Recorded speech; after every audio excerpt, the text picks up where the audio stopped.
if we wind the clock back 5 years ago and we were standing here, yeah, you would have it, like the country's looking magic at the moment.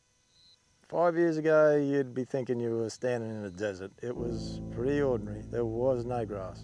We had no grass. 2018 is when we really cranked this management system up, and there's been massive gains. And you can really see it in the country and the cattle. We're hoping to regenerate the land and improve everything, not just sustain, but to improve it as much as we can. This northern side of the highway is a little bit further ahead because we have already cut it down to 40 hectare paddocks and moving the cattle around. So we move the cattle into a paddock, so all the cattle are in one mob.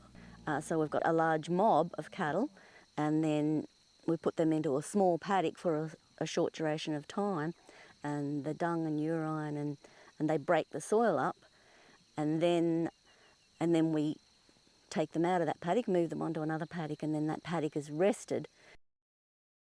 I suppose we're looking at looking at the country differently now. So it just makes more business sense to go in the direction that we're going. We sort of don't know what's around the corner, either from extreme weather events or from political events. So we're trying to be proactive, not reactive, and be ahead of the ball game. So the project will fund us for 2 tanks and 2 troughs and 11 km fencing, but that's not where I'm stopping. So there's a 990 hectare, say 1,000 hectare paddock. The funding will allow us to split that into 5, so then I'm going to double that. So the paddock will be split into 10 within the next 12 months. This is the mapping program I use. The best way to split your paddocks is to use country type. So the brown is actual, this is proposed fencing.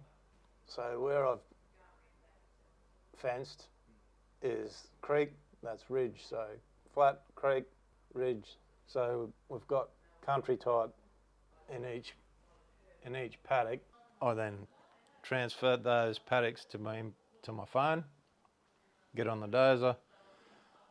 I can put the image up on my phone, stick it on the phone holder in the dozer, and just head. So I can clear my lines without having to get out in sight. So it's just all time saving. So with the drones, we've probably been using them for 12 months now. My daughter bought one and she started to use them on the cattle. I thought, oh yeah, well, it might work, but they're a very, very handy tool. It might take a little bit to sit and figure it, work it out, but once you get it going, it's just another time-saving device, and I can muster a 1,000-acre paddock in an hour and use 3 or 4 batteries. Whereas if I jump on a buggy, that's 10 litres of fuel. I don't know, but for the cost of a few batteries, and so it's not only saving time, it's also saving money. If I have a problem, kids know, they just all over it. They know how to work it. So they're tools. They're tools, yeah, and they're a great tool. So there's might be a bit of hesitation to get in because, oh no, I can't work on a computer, but I can't either. But you just, it's just ask a kid. Yes. Ask someone in the family and you'll get by, you'll work it out. We're always thinking about the next dry, and now's the time to build your resilience, is when you've had a good year. And to do that is to monitor your grass, keep your carrying, keep your grazing pressures controlled, and then you're set up for the next dry.